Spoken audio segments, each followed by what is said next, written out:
Thank you so much. I want to thank all of the loyal Georgetown alums for coming back, including the members of our panel. I want to tell you, as somebody who teaches here, that the new generation of Georgetown students is doing you proud. And when I say I truly love Georgetown, I can give you evidence for that. My wife is a Georgetown grad, and we got married at the Dahlgren Chapel. And I walked...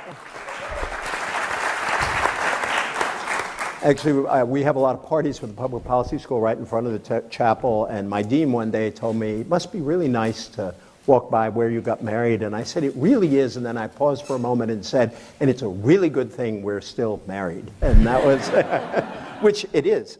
I was thinking about today's panel, and it's called Cementing a Legacy, but it could be called Fool's Errand.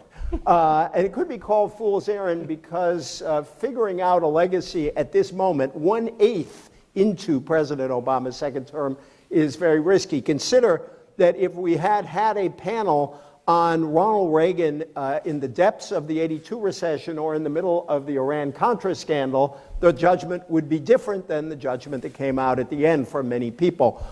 Harry Truman was extremely unpopular the day he left office, and yet now Republicans and Democrats alike identify themselves with the Truman legacy. So we'll bear that in mind as we talk here. But there's a whole lot to talk about. And just in about 35 seconds to put what we might discuss, what will Obama's policy legacy be? Ending the Great Recession, the stimulus, health care, Dodd-Frank, the revolution in gay marriage, education reform, budget issues, notably the end of the Bush tax cut for high-income people, and perhaps coming up, immigration, maybe even gun control. In terms of his political legacy, 2 victories built on high African-American turnout, big gains among Latinos, substantial margins among the young, but Democrats lost the House, had severe setbacks in governorships in 2010, and state legislative losses gave the Republicans control over redistricting, which is going to strengthen them for a long time out. Can Obama's coalition be recreated? Do demographic trends favor the Democrats? Where can the Republicans chip away at Obama's majority? In foreign policy, Iraq, Afghanistan, choices on Libya and Syria, his latest speech on terrorism, drones, the turn to Asia. We will also probably talk about the recent unpleasantness. I'm thinking of Benghazi, Iraq, and the IRS. And finally, is there a philosophical legacy here? So we have a lot to talk about, even if our judgments today might not be exactly what they would be if we reconvened. And I hope we do, and I hope you all come back at the end of President Obama's term. So let me just start with a sort of broadly general question, which is, and I'll start with my colleague Chris, and since we have 2 Chris's on the panel, I may just refer to that Chris as the fix. That would be fine. As he often refers to himself. He even refers to his son as... In the contract. He even refers to his son as Fix Jr. on his blog. So let me start with the fix, and then work down the panel, which is, where do you see President Obama now? And Chris actually put a couple of issues on the table, which, in judging that, which include, how does his style contribute to that, and also how does the changing mood in Washington since the days the class of '83 were here? How does that contribute to it? And by the way, Ron, class of '83, brought along his own cheering section, including his wonderful wife. Wow. Nice. Smart. You always got to seed the audience. So where he is now, I think where he is now is that he is the sort of best campaigner in the country by far. He's the best candidate that we've seen. He is someone with real, whether you like him or, I always say this to people, and almost everybody feels one way or the other, whether you like him or you dislike him, he has tremendous gifts as a candidate. Speaking ability is obviously well known. Less people pay less attention to it, but he's the first guy to raise $1 billion ever. He is someone who is very gifted at those things. I think he has struggled more, and I think his aides, including Dan Pfeiffer, who graduated my year, is now his senior advisor, would agree that he struggled more on the governance side of things. Now, because I write a blog, I can hear the people in the comments section saying, well, he struggled because Republicans have blocked him. That is in part true, though. It's in somewhat large part true, though I would remind people that when he was elected, he had a Democratic-controlled House and Senate. He could not get health care, eventually got through, but it was certainly not how they would want it to have gone through. The stimulus went through with a few votes from Republicans, one of whom wound up switching and becoming a Democrat, Arlen Specter. The question, I think, as you go forward, and EJ, you've written a lot about this, is Barack Obama, if you read the span of his career, and I would urge you to read our colleague David Marinus's book, which is amazing, about Obama and who he is, always has seen himself as someone who can sort of bridge the unbridgeable gap. That he's just a guy who, in the state in his life in general, his life story is unbelievable. Again, whether you like him or dislike him, it's kind of unbelievable that this kid, David Marinus, went to Indonesia and sort of stood on the street that Barack Obama lived on as a young kid. And he thought, this is as far as you possibly could be from being elected to the White House. And I think that's a good way to think, that's amazing that person gets elected. But he's always been uniquely gifted and feels himself uniquely able to bridge unbridgeable divides, to solve problems that no one else can solve. When he ran in 2008, it was premised at least in part on the fact that government is broken and I'm the one who can fix it. He has not so far done that. Again, blame lies in a lot of places, including in large part, I think, with Republicans who found their voice in opposing him. But again, he made a big pledge that he was going to change how Washington worked. He has not yet done that. Gun control is the latest example where, including by some of his own party, he struggled. So I think his legacy is a little bit up in the air in terms of his governance record. I would say his record as a candidate is hard to argue with. He beat Hillary Clinton in a primary, and then he won, 365 and then 350 something electoral votes. So, or 332. So. His electoral record's pretty damn good. Chris? Well, the way I look upon it, I think I'm the only panel member here who lives currently way beyond the Beltway. And when I was a student here, I remember, and then worked on the Hill, I remember people referring to Washington as 67 square miles surrounded by reality. So I'm back in the hinterlands. Those of you who may read my blog, Straight Scoop Politics, or seen me on some of the TV interviews, know that while I have run for office as a Democrat, I'm an independent political analyst. And this is how I see it. I see any president who builds a legacy, there's really two significant elements. One is the turf that they're operating in, and the second is their leadership skills to get the job done in that climate.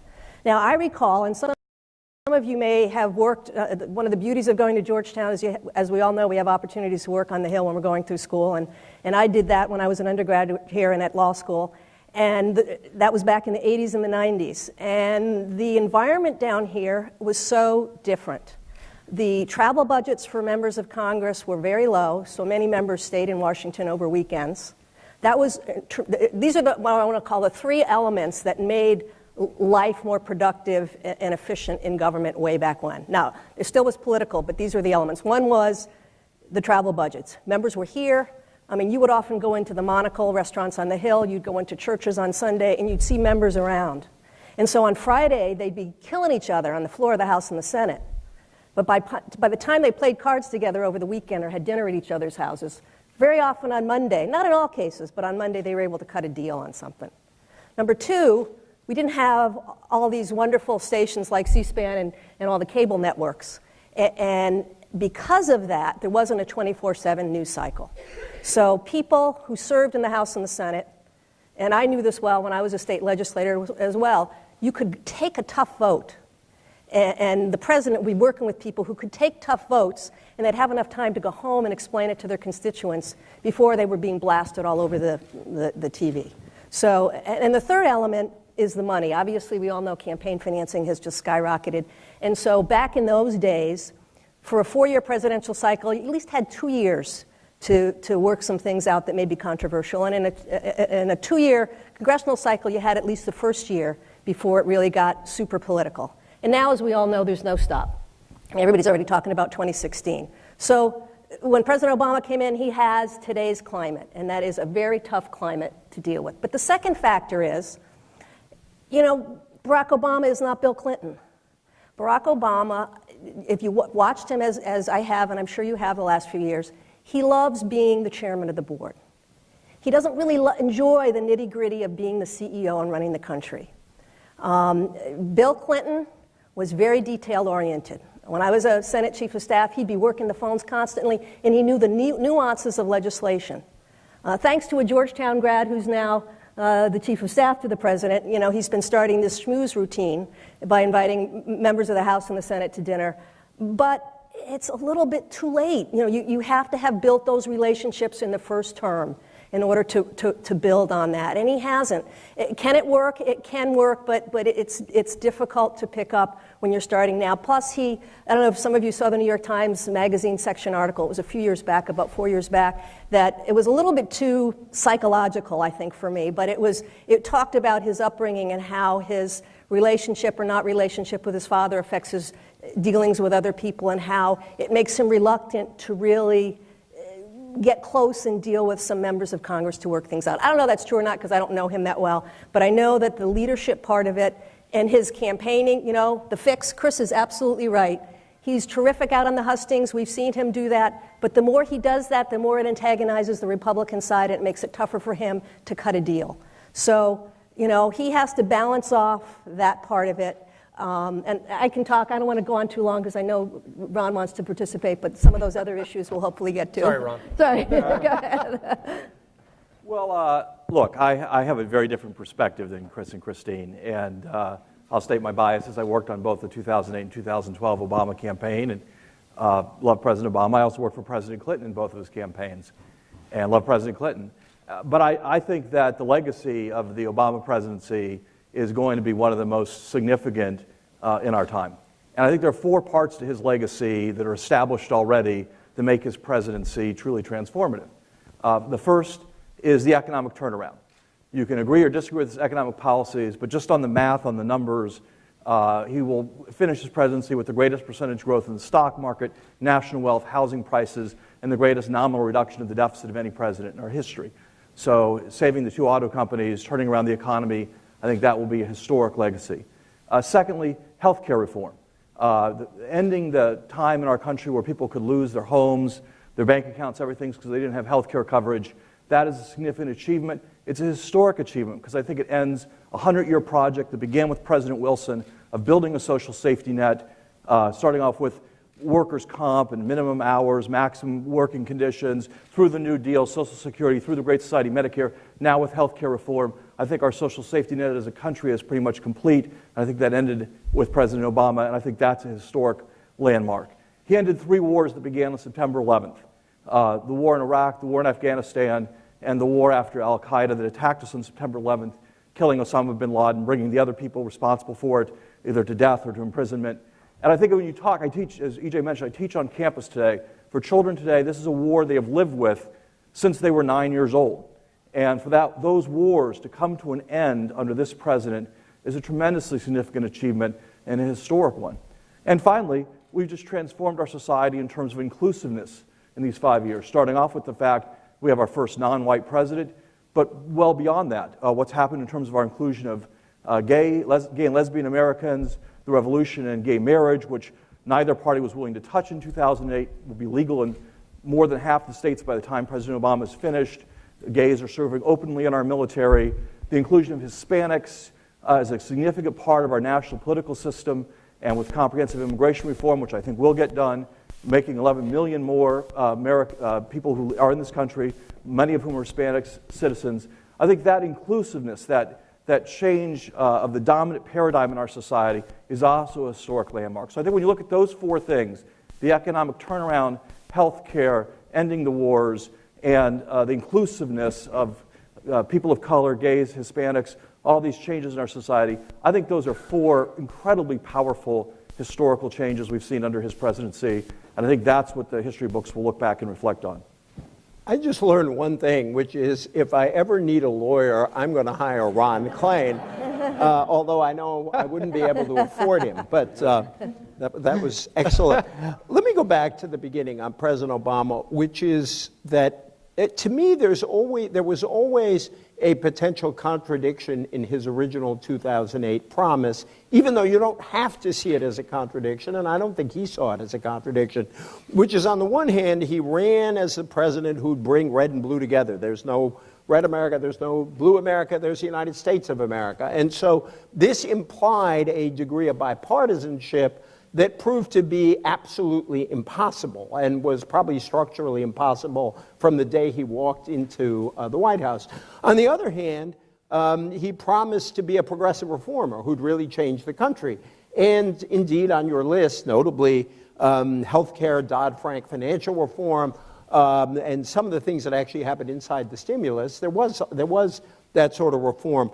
But that he's been caught between the two and kind of judged often on the basis of one, not the other. And at times, he seems to have made people on both sides unhappy. Let me start with Ron on that, since you made the bold defense there. Yeah, well, look, I think, as I said, I think the record and the historical achievements speak for themselves. I think the way in which we got to some of these things was very different than where President Obama thought we'd get to them in 2008, and very controversial along the way. And I think there's a lot of reasons to compare him, really, to Woodrow Wilson as a president. And in terms of an enormous set of historical achievements, largely progressive achievements, but sometimes working with people on the right, sometimes sharply criticized by people in his own party, being accused by people on Capitol Hill of being out of touch. All the editorial cartoons at the time had Woodrow Wilson as a professor lecturing the Congress. A lot of the same things, a lot of the same personality traits. But however he's gotten it done, and it's been different ways of working, sometimes just with Democrats, sometimes across the aisle, sometimes by executive action, sometimes as commander-in-chief on the wars, sometimes by just setting a moral tone of the inclusiveness. I think he's gotten it done. That's the bottom line.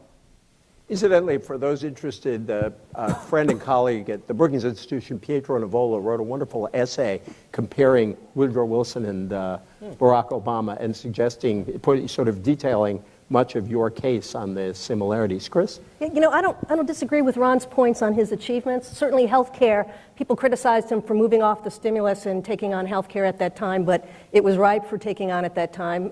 The Ted Kennedy forces who he owed a significant support in his election, were pushing him to do it at the time, and he certainly in time, just like Social Security was during FDR's period. I think in time, while it's controversial now, and I think he should be grasping it now more and talking about the implementation of it in more positive lights than he has recently, but I think in time that will be a major achievement.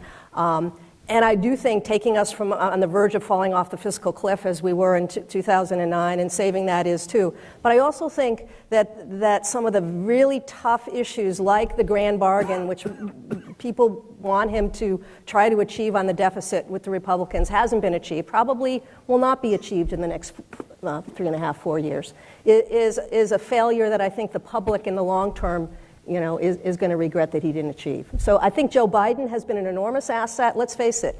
Every president, and he can take credit for that, having been the chief of staff there.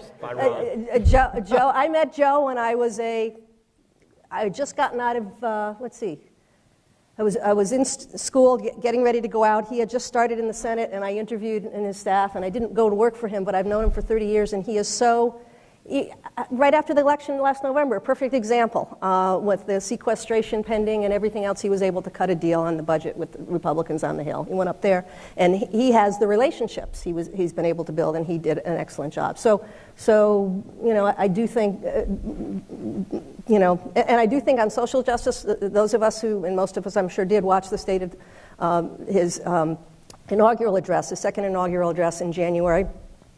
People were surprised at the general philosophical nature of it, and yet this was, I think, really, truly Barack Obama. He wants that social justice, open the doors, equal playing field opportunity for everyone to be part of his legacy, and he's done that in some smaller but significant steps like the Marriage Act, like opening the doors to gay and lesbian alliance and things like that. So I do think he has that legacy that he's building, but there are still elements of it that I think could have been stronger if he was able to work the Hill better. I think that he was, and Ron would probably agree with this, I think President Obama would probably agree with this, which is when he was elected in 2008, the expectations were such that it would be impossible for anyone to have sort of met the expectations on the left, and kind of actually in the center too, but certainly on the left. It's impossible for him to have met them. I think a lot of people on the left thought we're going to close Gitmo on whatever, the election was November 6th. We're going to close Gitmo on November 7th and get all the truth out on November 8th, and we'll pass single-payer health care on November 9th. Done. Okay, the year's not even over with. Problem solved.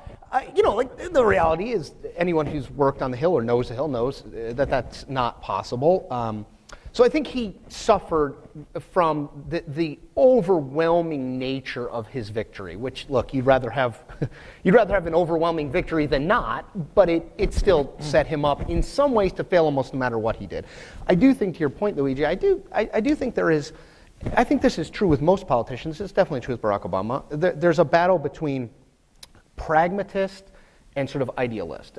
Bill Clinton is an example. They're all, I mean, at some level, there's some mix of that in all of us, and that I always say politicians are actually human.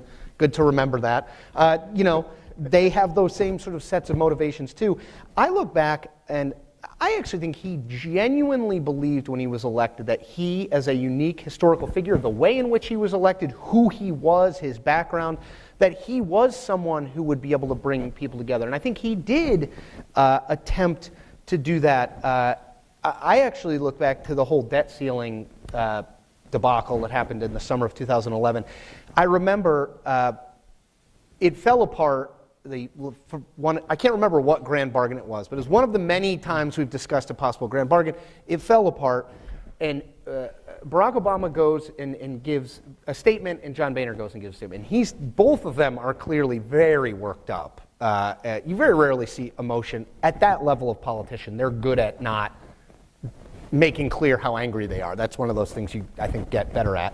But sometimes they're good at looking angrier than they actually right. They're good are. at masking emotion, no matter which way it goes. But both of them, but especially Obama, was clearly, I think, genuinely annoyed, and that probably gives way ultimately to frustration. And I think if you look from that point onward, he took a different and more successful electoral tack, I think.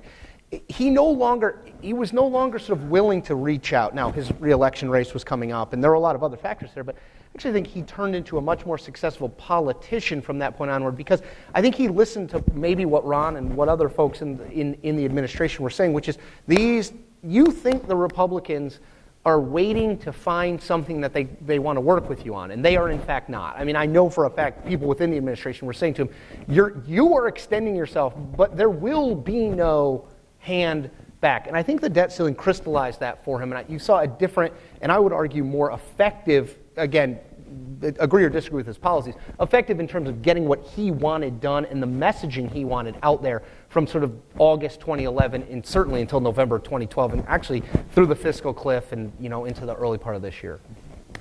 I want to ask each of you a different question here. By the way, on the debt ceiling, I do think the whole negotiating style became very controversial at the time, and those of you who read my column know I'm fairly sympathetic to President Obama, but I said at the time that if I ever have to negotiate a new house or a new car, I just won't ask the Obama administration to negotiate for me. But that's part of, I do think... Although they came back and told me they got a better deal than I thought. I do think that is part of... Democrats, especially liberals, always criticize the president. They said he negotiates with himself. He starts where he wants to end. I do think there is part of him that does think that he wants a deal. There is a very pragmatic part of him. I always say, if he was an ideologue, he wouldn't have opted out of public financing in the 2008 campaign. He had said, I'm going to take public money. He looked at it, he said, well, John McCain can probably raise $50 million, and I can raise, he probably thought, I can raise 150 or 200 million. They raised 750 million, and John McCain took public financing at 91 million. He is not a pure ideologue. He is smart, I say, smart politically, in that he makes those decisions, say, this is pragmatic, but I think he wants to find common ground. It's just a question of, is there common ground to be found? I want to open this up to you all, and we'll have mics going around. Is that right, or will just people be? When I come to you, speak your question as loudly. Oh, we hadn't planned on Q&A from the audience. Oh, well, we can take some. There are several College of 1998 grads who are here who are deeply informed about politics and ready. Yes, only I They're guess not just here because I'm here. We'll only take questions from the class of 73, 98, and 83. Pardon me for not looking at my briefing book. Let me start with Ron. And this is a kind of governing question, which is if you look at two of the potentially very large legacies that are already cemented in law but not in regulation, which is the Health Care Act and Dodd-Frank, so much of his legacy is to be determined by regulation and implementation. And the healthcare law is particularly vulnerable because the decision to run so much of it through the states holds the president, as we all know, and the plan hostage to a lot of forces hostile to it. Can you talk a bit about your thinking about, these two things, these two issues going forward? Yeah, I mean, obviously, there are very significant legislative achievements, but the devil is in the details, and the details is in implementation. And on both Dodd-Frank and the Affordable Care Act, there's a lot of work left to be done. That said, I do think that there's a certain inevitability to the way in which health care is going to roll out. No matter what the Republicans try to do to block the funding for implementation, and no matter how many states resist, it's not really that different than Medicaid in many respects, which at first got a lot of resistance in the states, fought in the years after it was passed under President Johnson, but now is such an incredibly bedrock part of our healthcare system. Even the most conservative Republican governors aren't talking about rolling back the core of Medicaid. So I think that what you'll see is the Affordable Care Act get implemented in most of the states. There'll be a few holdouts, a few people fighting it back. People will look around them. People in other states will have health care coverage. It'll be working. Prices will be going down, and people are going to want that. And so I think momentum, time just grinds this out. I think on Dodd-Frank, it's a very, very complex law. The SEC's moved to deal with some of it. There's some parts of it not yet. But again, I think it will get done. But this is a big project for the president and his White House in this term, in his second term. It's taking a lot of things that got done in the first 2 years and bringing them to their full fruition in his final 4 years. And how that comes out will color, I think, at least in the short term, how these legacy items are perceived. Though I do think in the long run, kind of time and history is on their side. Let me ask Chris, I want to go back, the non-fixed Chris, about the 80s. I mean, you were on the Hill going back to 1979, and this relates to the question I want to ask the fixed Chris, which is the change in the Republican Party and how that's impacted, had such a large effect on President Obama's term. And I agree with you on all the factors you cited about people not going to Little League games together and all of that. I do think it's a terrible mistake for the country that people don't move here. Not because I want to further jack up Washington real estate prices, but because I think it has created more of a break. But I think fundamentally it's an ideological break, not any other kind. Talk about the change, not in light of the personal relations, but in light of shifting ideology. And Chris, as you know from reading all those comments underneath your, I could talk about comments too, but I won't.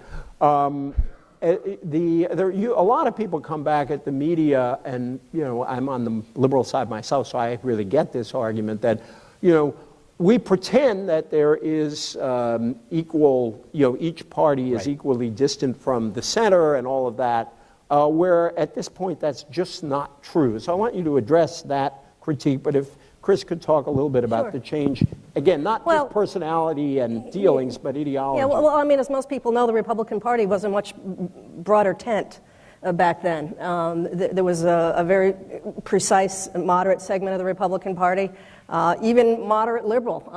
In Connecticut, we have 6 congressmen, and at one point 3 were Republican and 3 were Democrat, and some of the Republicans were fairly moderate, liberal. In fact, my opponent when I ran for Congress was the last remaining, I think, Republican in New England in the congressional delegation, Chris Shays. So, it now has been in fact, Bob Dole addressed that, I think, in his recent interview a week ago, how the Republican Party there is no room in the Republican Party for moderates anymore. And that has that has affected significantly their ability to get a national coalition. I mean, last summer, it was just so, I could see the puzzle pieces be moving around in the Obama campaign.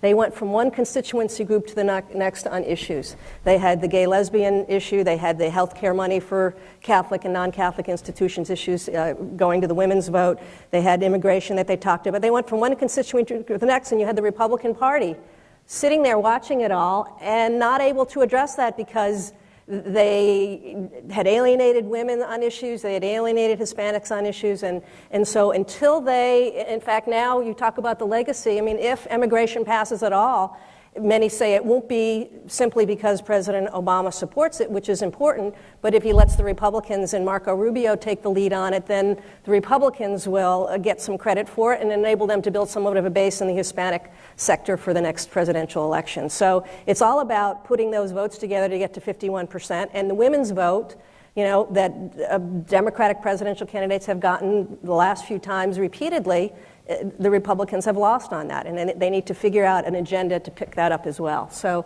the fact that their positions have become more right-wing, the fact that they don't have that mainstream segment of the party that the way they used to, I think diminishes their ability to put together the coalition to win the national races. Briefly on that, I think that Michelle Bachmann's retirement this week is a good example.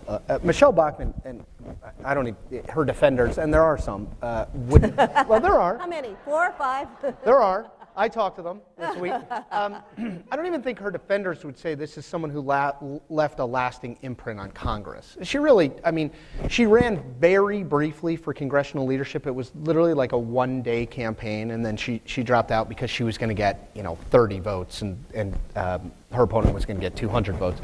But I do think her model is an interesting one in which the ability of a backbench member of Congress, this is true of Democrat or Republican, it happens to be Michelle Bachmann in this case, to become a national figure based on sort of, I guess, some combination of charisma, which I think she has a certain amount of, willingness to sort of say somewhat controversial things, social media, cable. There's a whole different avenue that exists. You can become a national figure. In the 80s, there is no Michelle Bachmann in that regard.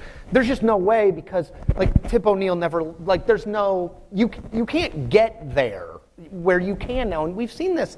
Ted Cruz is a great example of this. I mean, Ted Cruz is someone who is, expressed zero interest in legislating, really. I mean, he said, like, I think Congress does too much. I think we should do less. And he's become a big figure in the party by doing less. Marco Rubio runs a risk, which he acknowledges because he is in the game on immigration, and if it goes in a way that looks bad. So I just say that there's the way in which people consume politics, people consume media, has drastically altered your ability to rise and fall in a way that never was the case, even in the 90s. Yeah. I mean, even, right? I mean, yeah. Ron, could you talk about that? And then we have empowered the audience. Thank you so much. So we're going to turn to you. But on the one hand, whenever people say things are way worse now, I go back and say, well, they did impeach Bill Clinton. Right. I mean, this was hardly a kind of friendly act. On the other hand, things are, on the other hand, things are quite different. When you think of even just from the 90s to now, right. Could you talk a bit about that on party and media, and then we'll open it up to the audience. Well, as I alluded to before, I do teach on campus, and when I want to persuade the students that I'm very, very old, I tell this story that when I worked in the Clinton White House in 1996, the Washington Post was going to break the politics-changing story that there was Chinese influence, Chinese money in our political system. And it was going to really transform the 1996 campaign, and it ultimately did in some ways in October of 1996. And what we did was we sat in the yellow oval room of the president's residence, and we waited for some person to come back from the Washington Post loading dock and bring us a copy of the Bulldog edition of the Washington Post so we could read this story to find out what was in this story, okay?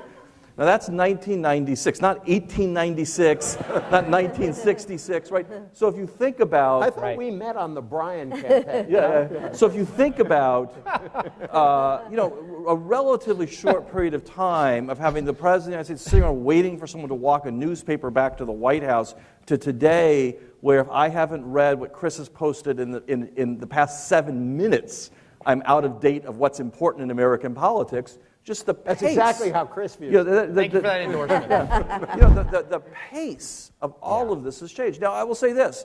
I think it's also a lot more democratic. That is, it also was true in 1996 that if you wanted to really know what was going on in American politics, you had to be in Washington. And I think one great thing is that if you are sitting any place in America, you have equal access to what Chris writes on Twitter, on Facebook, on his blog, in a way that's broadened access to political information, cable, all these things.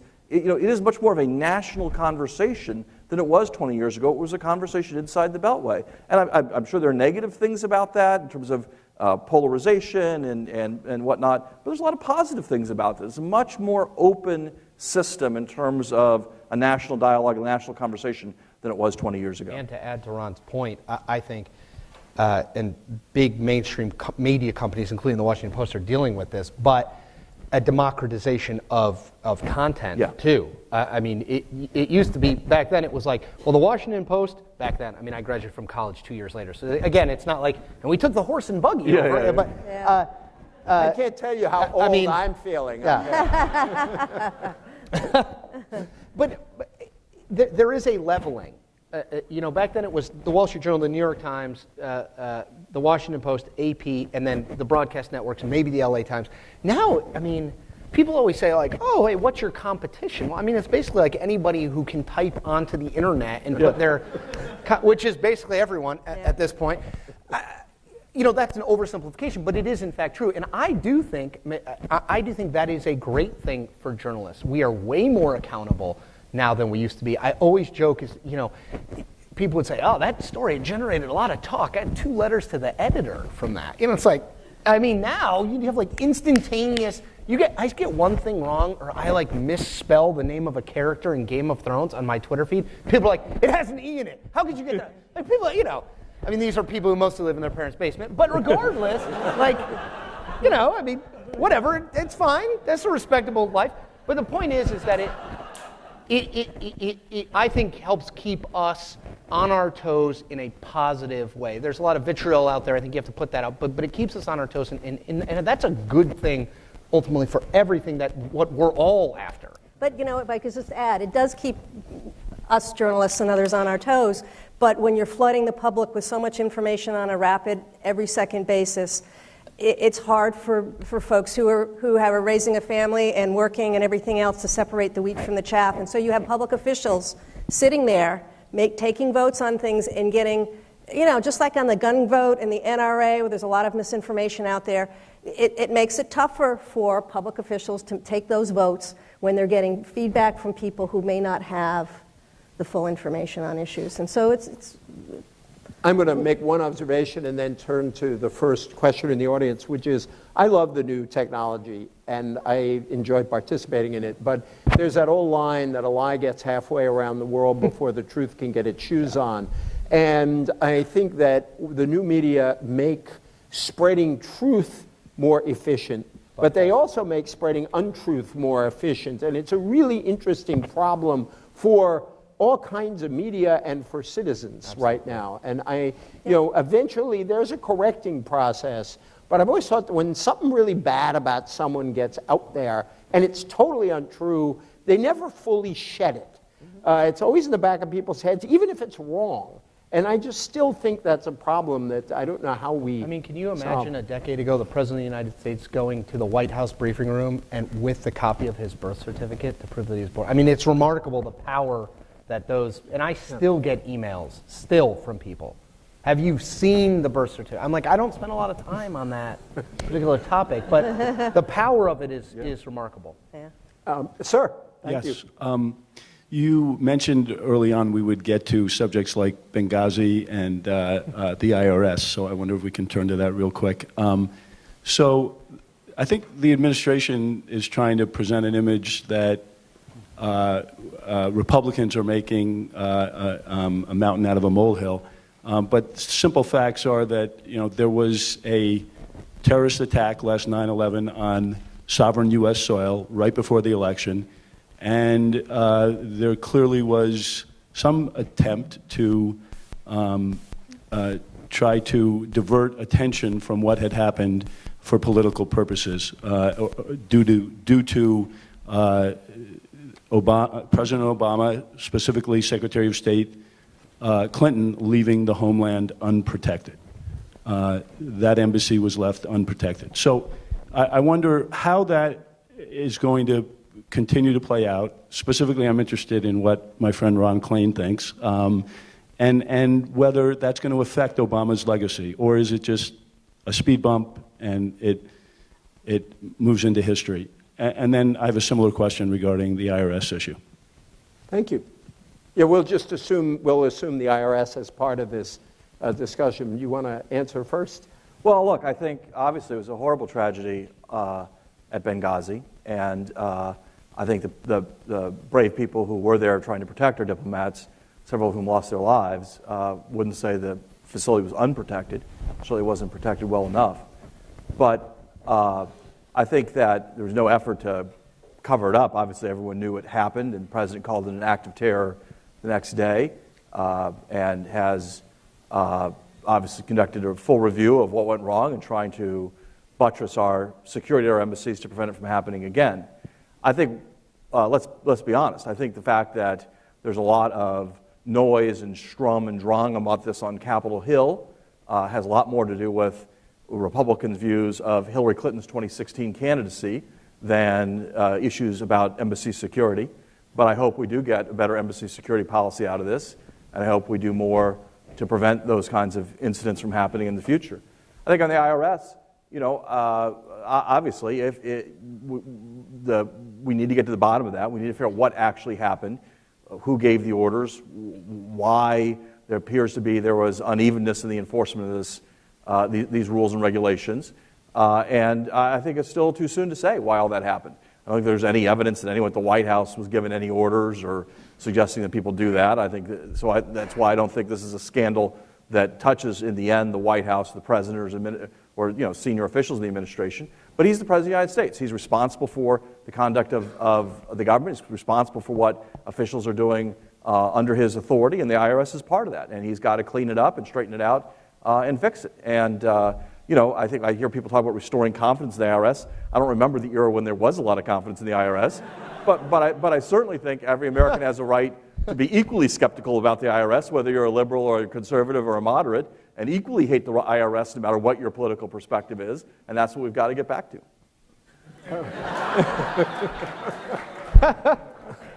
I am so tempted, not on this, but on other I actually once wrote a column on April 15th praising the men and women of the IRS. It's probably the least popular column I've ever written in my life. But who wants to take either Benghazi, the holy or otherwise trinity of Benghazi, the press story, the Justice Department, and the IRS? I just wanted to say that, these are important. Ron has mentioned the specifics of each, but they're important in the sense that they distract the administration from focusing what they really want to focus on. I think it's no surprise that President Obama gave a speech on the shifting policy toward terrorism in this country the other day, because I think, like most second-term presidents, they want to try to shift the attention away from domestic issues and onto foreign issues. And in fact, in the second term of most term presidents, they spend a lot of time on foreign travel. In terms of Benghazi and IRS and the Department of Justice and AP, those are like the three thorny issues lately. I agree with Ron wholeheartedly. I think Benghazi, and once the emails came out and it was pretty clear that the administration wasn't trying to hide anything, I think this is really all about 2016, and it's all about keeping Hillary feet to the fire and maybe trying to discourage her from running. In terms of the IRS and in terms of the president, the major poll that was done right after those three stories were in the headlines almost every day. The CNN poll showed Obama had a 53% job approval rating, which is frankly slightly higher. After the conventions last September, people were worried about him a little bit because it was around 49 or 50%, and the old tradition is you got to be over 50% to win re-election. So it didn't seem to affect his job approval rating. The IRS's reputation was still down in the tank. think, and yet the public in the poll thought that the Republicans on the Hill were doing what they should do to at least look into it. But back in the Bush administration, doesn't make it right, but there were stories back in the Bush administration that they were over-scrutinizing progressive groups' applications. I personally don't think any of these groups should have tax-exempt status, but whether they're on one side or the other, but that's a separate issue, and there was an editorial in the New York Times about that recently. And in terms of the Department but the IRS has the ability, which is why I think the president has been more vocal about that than anything, to connect with people, because we all file tax returns, or should, and so we can relate to what can go on within there, and until all the facts come out as to how much the White House knew, there doesn't seem to be any connection between the White House and what went on in the IRS, but the question now is, were there people in the White House that didn't tell the president about an unfavorable report that was going to come out about it in advance, and should he have known? And the last issue, in terms of the AP and the Department of Justice, I think it's an important issue. It's interesting. You find Republicans now who are become civil libertarians when they were always national security folks, because they're concerned about this. And clearly, I think in terms of a subpoena, AP should have been told in advance. But I don't know all the intricacies of that. But it's more of an inside the Beltway sort of issue, an inside the media sort of issue, than I think it is an issue that appeals broadly to the public. So from a political standpoint, it's important for the White House to get beyond these things and get back to implementing health care and dealing with getting immigration through, and dealing with some of the other issues that are on his plate for the second term legacy. I'm glad Chris raised the regulation. Lawrence O'Donnell has made a crusade of this. The 54 Tax Act said 501c4s should be exclusively for social welfare purposes. The regulation 5 years later interpreted that as primarily. This is a Catholic college. Try reinterpreting your marriage vow as going from exclusively to primarily. See, and I think that, I think that whatever happened here, and we should find out, a messed up interpretation, I think, and an unclear regulation is at the heart of this problem. But we have another gentleman or lady over here. Sir. Gentlemen, I hope. But I wanted to raise the issue of foreign policy in a bit broader sense than Benghazi and so on. And as a focal point, Vali Nasser, who was Richard Holbrooke's special assistant back a couple of years ago and dean at the International School at Johns Hopkins, just has written a book about foreign policy. It's really quite critical of the administration. I think taking it to task, if I was to summarize, that it has a lack of vision, and that our foreign policy, in an important sense, is in a sense of drift. So I was wondering what comments the panel might have on that. You should talk about it. What? You should talk about it. You know more about foreign policy than I do. Well, why don't you start? I'm here. Sure. As I mean, I think because the economy, President Obama has acknowledged that when he came into office, the economy was worse than he thought.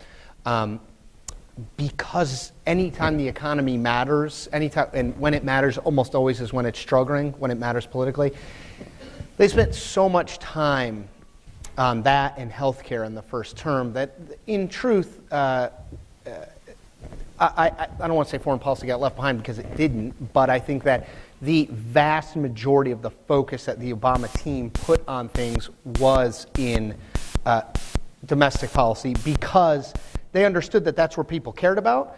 They understand that when the economy is bad, that's literally the only thing people care about. I went and gave speeches a few years ago in Europe, and it was really cool. The first question they always ask is, well, what does America think of Brussels? Or, and I said, to be honest, the average American, I don't think at this point right now is thinking all that much about Brussels. Maybe right, Brussels sprouts, or they would like to go to Brussels, but they're not. The truth is, when the economy is in tough shape, we very rarely look beyond our shores. Not everybody, but the majority of people very rarely look beyond our shores. Normally, that is doubly true when the economy isn't doing well. So I think the president recognized that reality and focused very heavily on domestic matters. I think Chris makes a good point that you're likely to see more of a focus on foreign issues. Though, too, Ron is right. I mean, look, wars are foreign policy. Yeah, I mean, you know, Afghanistan, Iraq, the capture and killing of Osama bin Laden. I mean, these are not broad sort of Nixon goes to China, but these matter in serious ways. So, you know, do I think they focused more on domestic policy? Yes. Do I think the American people wanted them to focus more on domestic policy? Absolutely. Also, yes. Ron, do you have a thought on that? Well, I mean, I don't want to repeat myself, but I do think, as Chris alluded to, I do think that the president's focus on the war on terror, the wars in Afghanistan and Iraq are a very substantial foreign policy focus. If you have a child who's in college, you know, that every day since that child's been 9 years old, Americans have been in combat. We have great ROTC Corps cadets here on campus. When those people showed up here as freshmen, they thought they were leaving here to go command troops in combat in Iraq and Afghanistan. Next year, we will have no Americans in combat. They will all be home. And that's a significant foreign policy achievement. People who attacked our country on 9/11, the leader of them has been killed under President Obama. All the other significant lieutenants have been either brought to justice, captured, or killed themselves. You know, that is a significant heart of the foreign policy. I know there are folks who wanted to see us do more nation building in Afghanistan, and Ambassador Holbrooke was one of those. There are folks who wanted to see us do more nation building in Iraq. But I think the president has made a priority of ending those, doing what we could do responsibly, reasonably. The American people put more than a decade of their sons and daughters and tens of billions of dollars in those two countries. And I think the president made a responsible choice. It's time now for the people of those two countries to take over and for us to bring our troops and our people home. And I think that certainly is the centerpiece of President Obama's foreign policy. I don't think that's all of President Obama's foreign policy. I think he's done a lot to rebuild our relationships around the world that were frayed under President Bush. I think he's done a lot to rebuild our relationships in Europe. There's been a lot of a big foreign policy issue in the first 4 years has been global economic cooperation and dealing with the economic troubles in the Eurozone and working very closely with leaders over there to try to manage that in a way that didn't collapse our economy. I think, you know, knock wood, so far that's been successful. I think there's going to be a renewed focus in the next 3 years of our relationship with China. I think the turn to Asia, as EJ mentioned, I think it's going to be a very significant part of our foreign policy in the next 3 years. And hopefully, you know, as EJ said at the outset, we're very brief into the president's second term. Hopefully, 3 years from now, I think we'll look back on what the president did to engage China and to work with China on significant issues as a big part of his foreign policy legacy. I just want to say 30 seconds on your question, which is a good one. I think it's very significant that the president of the Council on Foreign Relations, who's named Richard Haas, who worked in both Bush administrations, he's actually an old friend of mine, I should disclose, has written a book called Foreign Policy Begins at Home. That's the last thing you would ever expect a president of the Council on Foreign Relations to write. And he wrote that book because he argues, and I think this is a kind of instinct among Americans right now, that in order to preserve American power for the long haul, we have to get some things right at home at the moment, and we have to make some adjustments. And I do think there's a war weariness in the country. You see it in the polls on Syria. There's a lot of support among there's a lot of elite support for more intervention in Syria. There's not a lot of popular support. And so I think we are in one of those periods where we believe we need to strengthen ourselves in fundamental ways at home in order to preserve our power for the long run. But it's a very interesting book, Richard's book. One more question from the audience. Where is the mic? Up there. Oh, it's right up there. Thank you. I'd like to thank Georgetown University today for putting together such a ideologically rigorous panel. We have a liberal journalist on the left with EJ. We have the partisan hack with Ron in the middle. We have a former Democratic candidate for some office sitting to his left, and we have the centrist Chris Cillizza. Hey. So I'd like to thank them for putting together such an ideologically rigorous panel. The question is, looking back at the way we look at presidents, we look back at Bill Clinton as the first black president, whether jokingly or not. We look at George W. Bush as the first legacy president. There are some similarities between Bush and Obama that really haven't been discussed today. The first I'd like to say is probably they both wouldn't be where they were today without who their father was. Second of all, I would also say that a lot of the issues that really affect our future talking about large deficits, the Fed just literally giving banks a whole crap load of money, that kind of stuff. Ron doesn't want to talk about that. I can understand why. But the bottom line is we have probably a president here who is overmatched a little bit with the size and scope of the federal government. As David Axelrod said, how do we keep track of all the stuff that's going on? How am I supposed to know what's going on in these offices in Cincinnati and places like Benghazi? There's a lot of government activities going on. So how am I supposed to be able to keep track of it? I agree. There's a lot of government going on. I think what you're going to end up with a legacy here is, Obama's probably going to be remembered as someone who is probably the first affirmative action president, who won president for, the color of his skin rather than anything else. So I'd like you to discuss that point and maybe. All right. The question is, do you think that Obama is the first? Do you think that Obama is the first affirmative action president? Just before we get to that, I personally take some offense to the question, but I also believe passionately in free speech, so I'm glad you asked it. I want to say that the original panel was supposed to have Paul Clement on it, who is a very staunch conservative, and he had to cancel at the last moment. So Georgetown did care about ideological diversity. And I say that as somebody who has brought, among other people, Pat Buchanan and Mike Gerson to my own classes. So I do believe in philosophical diversity. But let's...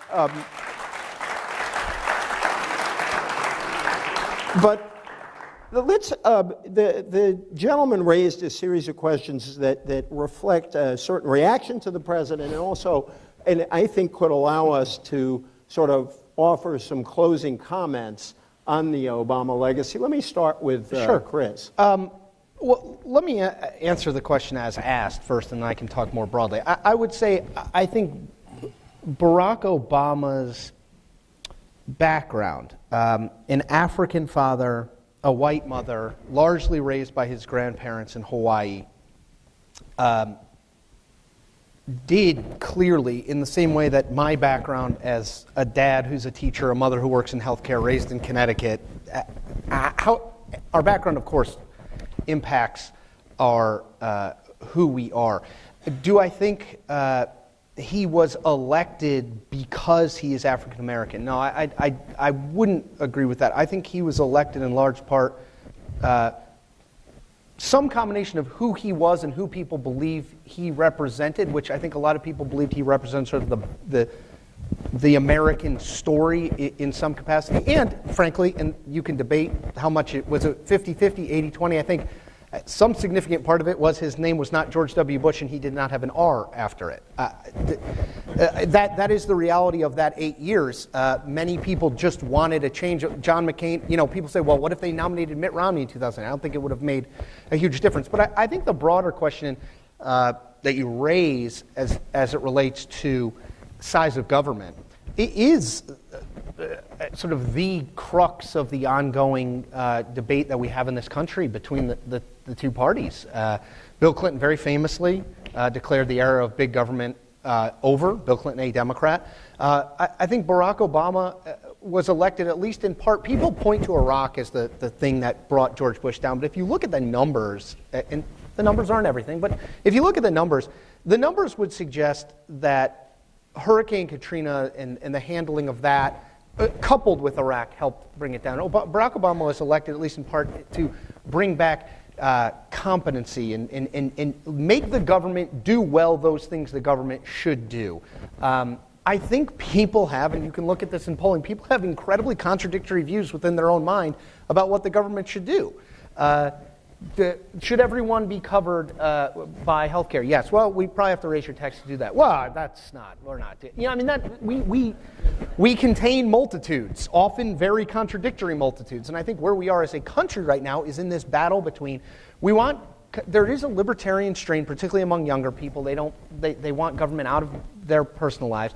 And yet when the Moore, Oklahoma tornado happens, when Hurricane Sandy happens, there is this broad agreement. It's not unanimous, but there is a broad agreement. Even a majority of Republicans in the poll we did said we should not offset the money that goes to the tornado relief. We don't need to offset it with the federal budget. That is, let's just spend it and worry about it later. So there is this constant battle. I don't envy people from Barack Obama, the sort of top politician in the country, on down, who have to deal with this, because if in part your job is to lead and in part your job is to sort of channel the desires and wants of the populace, I don't know that the country knows what they want. And Chris mentioned Bob Dole earlier. They're not closing this. Bob Dole got a lot of attention for saying they should close the Republican Party for repairs. I thought the more interesting thing that he said was the American people, and this was earlier in the interview, but he said, I'm paraphrasing, the American people don't really know what they want, and that's kind of the problem. So yes, leaders and politicians are supposed to lead, but they are also elected officials, elected by us to carry out sort of our desires, hopes, dreams, ambitions, keep us from our fears, et cetera, et cetera. Those things are often very contradictory at the moment, and it's why I think you see this massive polarization between people who think that Barack Obama is the greatest president ever and people who, my guess is, think that Barack Obama is among the worst presidents ever. Chris? Well, Chris is making a lot of good points that I agree with, and I'm not going to go on at length. To get back to part of your question, and you answered most of his, but I still think the legacy of Barack Obama is tied into the economic cliff of 2009 and the healthcare initiative and opening up opportunities in a broader sense in social justice. I think he's more than an affirmative action president, but I remember how proud people were after the last election to think that we in the United States could elect a person of color. And I remember, too, many years ago, I'm the person you said who ran for something. Well, I represented a Republican district in the Connecticut legislature. I had a coalition of moderates. I was one of the early members of the DLC, which was what Bill Clinton and Al Gore organized to sort of mainstream the party. But I remember saying I used to speak to young women all the time when I was elected first at the age of 27, and I'd speak in high schools and even 7th and 8th graders, young girls thinking of going into politics or whatever else that they could make it happen. But we always seem to believe that a man of color would get elected to the White House before a woman would. So if this presidency, in addition to his legacy that you may think is good or bad or certainly not complete, does anything, perhaps it transforms us to the next step in thinking that we might elect a woman in this country the next time around so people are more comfortable with that. Thank you. Ron? Well, it's my reunion, so I'm in a good mood. So I'm going to try not to take too much offense at a statement that was offensive. And if the suggestion is that somehow President Obama isn't up to the job because he's African American, it's particularly offensive. Well, to call him an affirmative action president, I'm not sure what that means. If the suggestion is that being black is a huge advantage in American politics, then I doubt he would be the first black president. I doubt we'd have so few black members of the Senate and so few black governors. So apparently it's not a huge advantage in American politics. I'll tell you what I do think about Barack Obama, though. It's a person who graduated from Columbia University. It's not quite Georgetown, but still a very good school. Was president of the Harvard Law Review. Still not quite Georgetown Law School, but a very good law school. Has gone on to serve with distinction in the U.S. Senate and as our president. And I think there's no question about this man's inelectability, achievements, and again, you can dispute his policies. I understand there's a passionate disagreement about the points I made about whether or not you agree with the health care reform, whether or not you agree with Dodd-Frank, whether or not you agree with the ways in which we save the auto companies and turn the economy around, whether or not you agree with his national security things. But his talent, his aptitude, the skills and passion he's brought to the job, I think, are facts that are very, very hard to dispute. In terms of some of the more specifics, as I said, he inherited a huge deficit. He's brought it down. There was no grand bargain, but between policies of cuts, increases in revenues, the sequester, for better or worse, we're headed down to a deficit that's headed down toward 3% of GDP. It's getting under control. Look, and I think bottom line, we see the improvement in the economy, and we see the other legacy items I met. But I do think, do I think the Obama presidency is a historic one? I do, obviously. I think it's historic because of who he is and how he and what he represents, the kind of change he's brought to the country, his accomplishments, and I look forward to being back here in 3 years when this is all over and debating it all again. Thank you so much.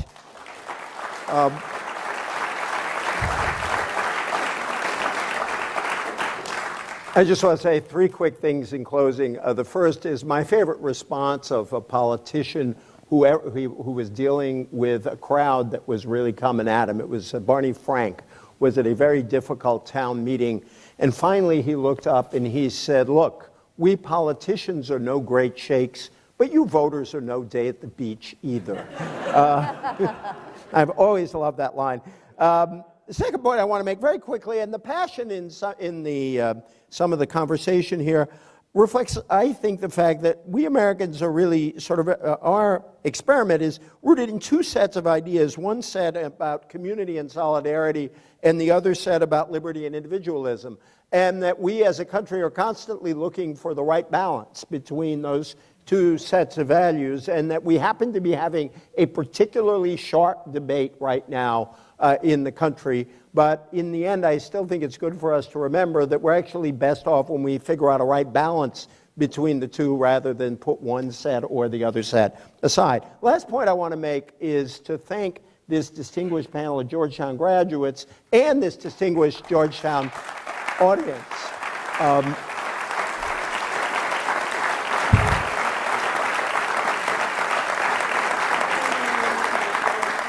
One of the great things about teaching here and being a student here is the extraordinary diversity of view among students and among graduates, and that view is expressed intelligently and well tutored by our Jesuits and those who follow in a great tradition. Thank you all for being here. Well, that was cool.